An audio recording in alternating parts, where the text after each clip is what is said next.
Nakon što je niknuo nadzemni dio krompira i njegova zelena masa se lijepo razvija i napreduje, vrijeme je za preventivnu zaštitu.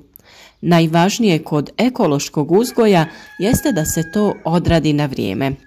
Vrlo velik izazov su kiše i niža temperatura kada moramo reagovati na vrijeme kako ne bi došlo do oboljenja. Svaki dan vam donosimo novi koristan video o uzgoju voća i povrća, pa ako već niste, zapratite naš kanal kako bi sa nama uzgajali zdrave i plodonosne biljke. Plamenjača je najštetnije oboljenje krompira. Uzročnik ovog oboljenja je gljivica Phytophthora infestans. Simptomi ovog oboljenja javljaju se na svim dijelovima biljke, stabljici, listu, plodu i na krtolama krompira. Na otvorenom se simptomi pojavljuju od maja do septembra, ali pošto je razvoj ove gljivice u zavisnosti od temperature i vlage, pojedinih godina kada je nedovoljno padavina i sa izrazitom sušom, pojava bolesti može izostati.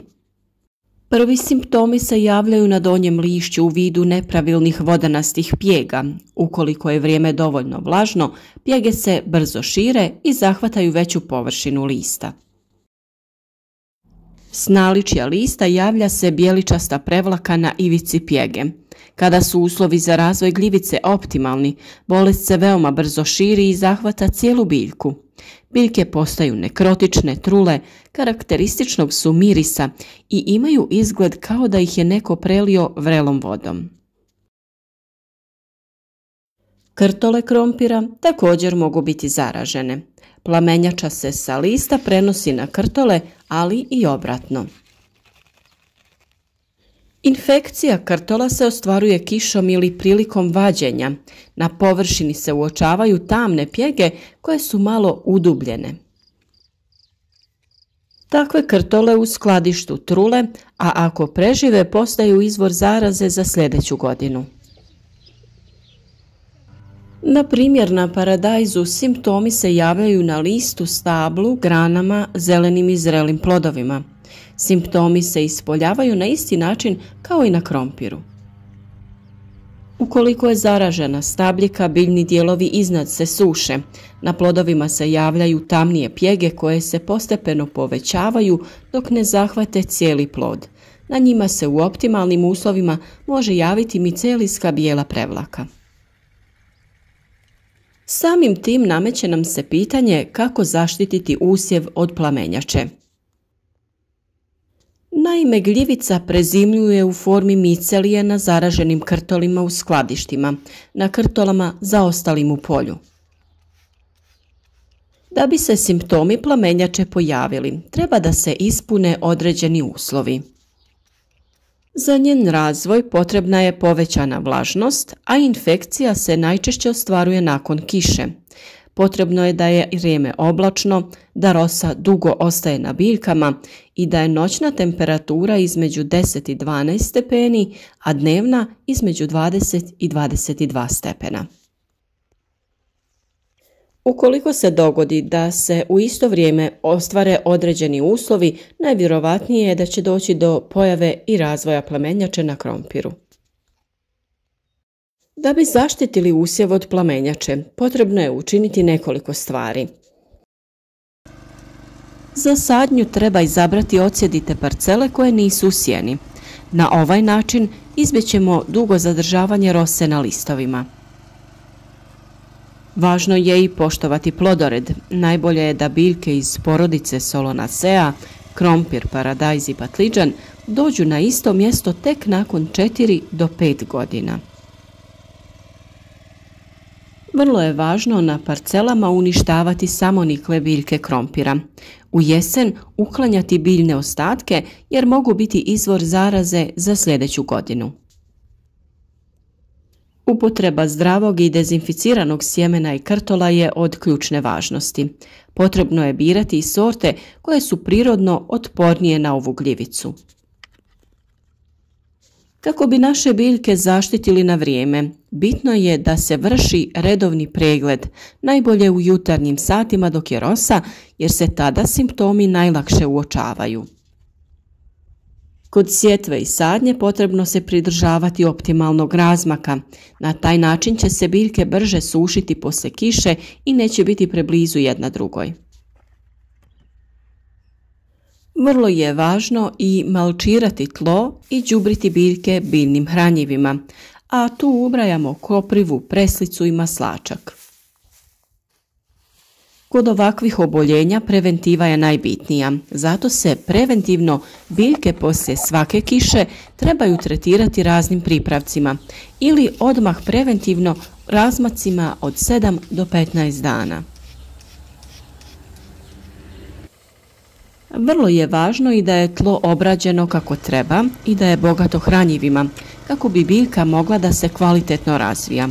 Dobro uhranjena biljka je i zdrava i otporna na oboljenja i napad štetnika. O načinu sadnje i općenito uzgoja krompira već smo dosta govorili, pa takve videe možete pronaći na našem kanalu. Preventiva je kod ekološkog uzgoja najbitnija, pa vam upravo zato donosimo najkorisnije pripravke i recepte kako ih napraviti. Jedan od takvih je i pripravak od mlijeka. 1 litra mlijeka razredi se sa 10 litara vode. Ovako pripremljen preparat mora se odmah upotrijebiti. Ukoliko se koristi pasterizirano mlijeko, količina vode se može smanjiti do najmanje 5 litara. Umjesto mlijeka može se koristiti jogurt ili kefir. 1 litra jogurta se razredi sa 10 litara vode, a može se koristiti i surutka. Najbolje bi bilo da koristite domaće svježe kravlje mlijeko ili u trgovini kupite svježe mlijeko koje nije termički obrađeno. Ovaj pripravak od mlijeka zaštititi će nadzemnu masu krompira od pojave ove bolesti, ali i spriječiti pojavu krompirove zlatice, jer ona i njene larve ne mogu da probave mlijeko. Drugi preparat koji se može koristiti je onaj od sode bikarbone. Soda bikarbona je potpuno prirodan spoj od kojeg se mogu pripremiti prirodna sredstva za zaštitu biljaka. Ukoliko ste privrženi ekološkom načinu uzgoja, onda informacija o korištenju sode bikarbone u vrtu za vas može biti korisna, jer ovo sredstvo sprječava razvoj patogena i parazita koji napadaju vaše biljke. Soda bikarbona je natrijev bikarbonat i ljudi se često pitaju da li je ona prirodan spoj. Da, ona je potpuno organski dodatak vrtu i zapravo je hemijski spoj koji se nalazi u izvorima i gejzirima. Djeluje tako da povećava pH lišća i na taj način onemogućava klijanje gljivičnih spora. Koristi se u zaštiti povrća, voća i cvijeća od štetnika poput stjenica, crvenog pauka, puževa, lisnih ušiju i bolesti kao što su pepelnica, plamenjača, antraknoza i crna pjegavost. Sredstva pripremljena od sode bikarbone se lako pripremaju, jeftina su, dostupna svima, a postoji nekoliko recepata za njihovu primjenu. U 2 litre vode dodati 2 kašike sode bikarbone, nekoliko kapi biljnog ulja i nekoliko kapi tečnog deterdženta. Sa ovakvim rastvorom prskajte nadzemni dio, to jest zelenu masu krompira, kako bi je zaštitili od razvoja gljivica te pojave plamenjače. A posljednji preparat koji ćemo vam preporučiti jeste onaj od luka. 500 grama lukovine potopiti u 10 litara vode i ostaviti oko 10 dana da fermentira. Dužina fermentacije zavisi od temperature, a nakon što se prestane javljati pjena, potrebno je procijediti taj rastvor i razrijediti sa vodom u omjeru 1:10. Mogu se naravno pripremiti i razni drugi preparati kao na primjer cimet rastvoren u vodi. Saditi biljke koje su dobri susjedi paradajzu i krompiru i koji ih štite kao što su bosiljak, hren i kadifica. Naravno o ovoj temi imate još dosta videa na našem kanalu pa ih pogledajte. Iako se čini da uzgoj biljaka nije težak posao, zahtjeva dosta pažnje i rada, ako želimo da imamo biljke koje će nam dati dovoljno plodova. Vrt treba da se obilazi svakodnevno i na vrijeme uoče bilo kakve promjene. To je najvažniji faktor ukoliko želimo da biljke štitimo na prirodan način. Naravno da postoje i različiti preparati koji se mogu kupiti i koji će zaštititi vaše biljke od oboljenja.